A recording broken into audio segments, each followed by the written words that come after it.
Hi, I'm Kim. You're watching Kim Wilson TV. My channel is dedicated to helping victims of narcissistic abuse get free and stay free. I think there comes a time for all of us, whether or not we're aware of narcissism at the time or not, where the other shoe has dropped. We've had enough. The mask has slipped. We have seen something that we simply realize we cannot have in our life, we cannot be a part of. And getting free now is the only option. And I want to talk about that today.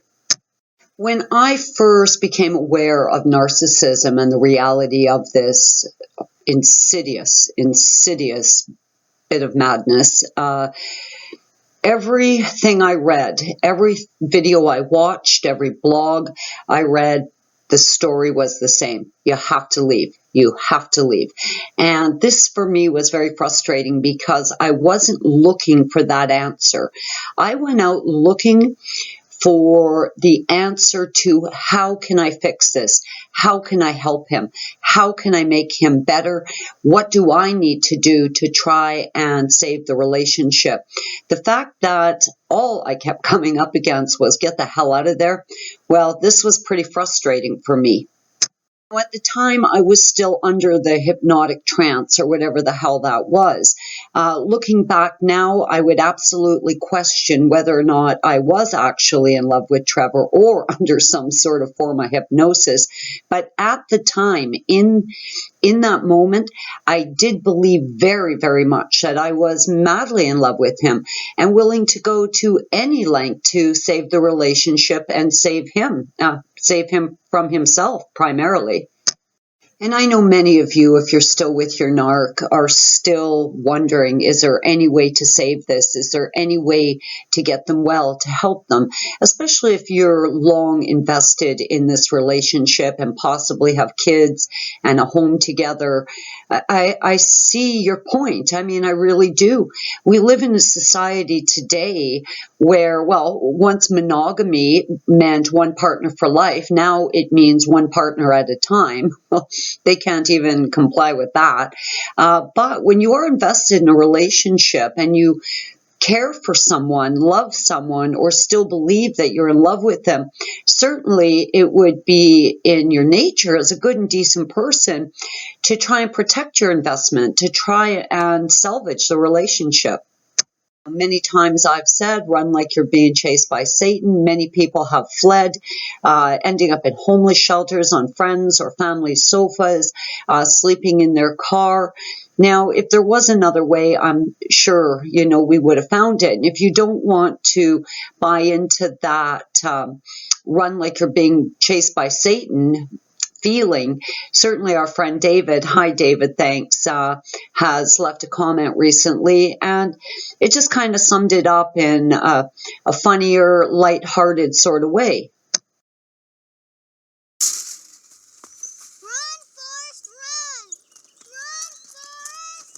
David's comment was, run, Forrest, run. And, I took a look at the clip, and of course we all know the movie, and as Forrest Gump starts running, it's really a struggle. It's really hard. It's really a struggle. But as he keeps going and as he builds momentum, the braces on his legs just start to break away.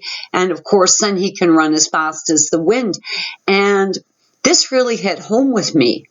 Initially, as I was planning my exit strategy, I really felt bound by obstacles. And, as I kept going and going, of course, momentum got up. And of course, I was out of there. And I believe if you just stay focused and just keep trying, you will get out of there. But there's a bigger issue here. And I want to kind of explore that a little bit. Of course, I had come to the conclusion that I had to get out of there at all costs, and that's what I did. I guess at the time I was so focused on just getting out, I hadn't even considered, not for a second, what getting out of there was then going to involve. Now, you would think after the narcissist had made your life a living hell that once you got free, they would just leave you alone. But this is not the case. And I really wasn't prepared for any of the residue of the relationship.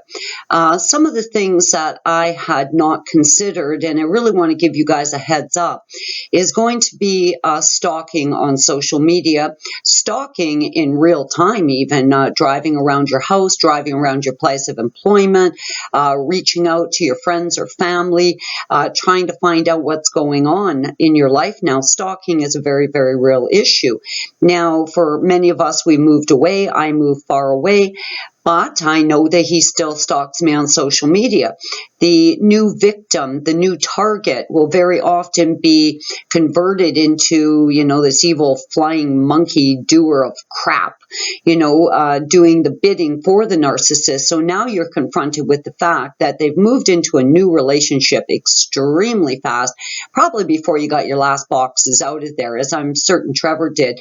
But now they've got an ally, someone who they are actively brainwashing and trying to get under that hypnotic trance. So this flying monkey victim thing is very, very likely going to lash out and become, the doer of evil on their behalf. Another problem, and I see this over and over and over again, it's unbelievable actually, is the narcissist now, very new in this brand new relationship, is now proposed marriage. And of course, the victim, caught up in the idealization and love bombing, is agreed to marry these things. Now, a lot of people have been really, really hurt by the fact that the narcissist just seems to have discarded you and is now moving into a marriage. Now, trust me when I say this marriage is not about the new victim. They're not madly in love with the new victim.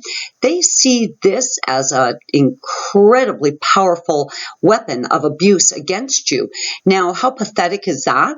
That the narc wants so much to hurt you because you escaped that they're willing to marry someone else? Sad, but fucking true.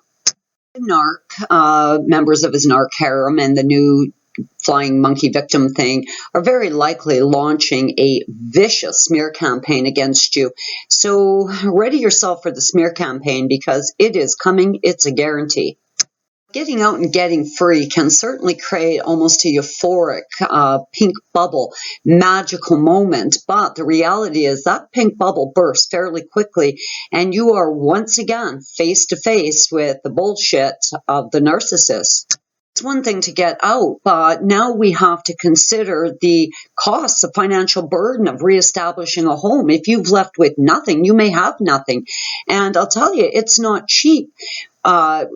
If you're in a situation where you're renting, you're going to need rent, damage deposits, pet deposits if you've got them, hooking up all your utilities. If you've got nothing, you've got to buy new things. If you do have things, you have to pay to have them moved. Moving is expensive.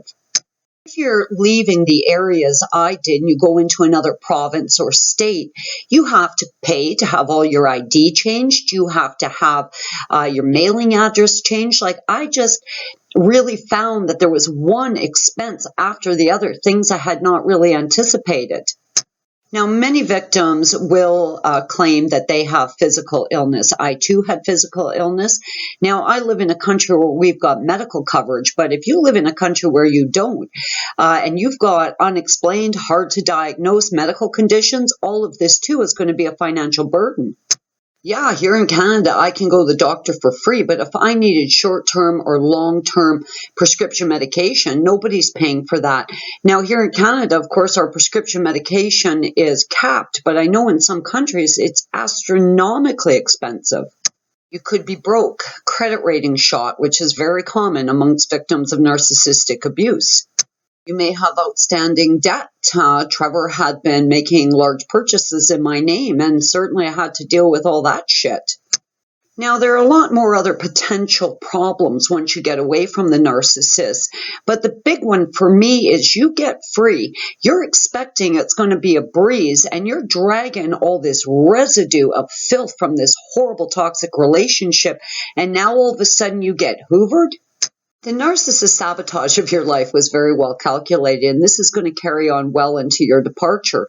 So if you are struggling with the new life you're trying to build and you get hoovered, you're in a really slippery slope right now.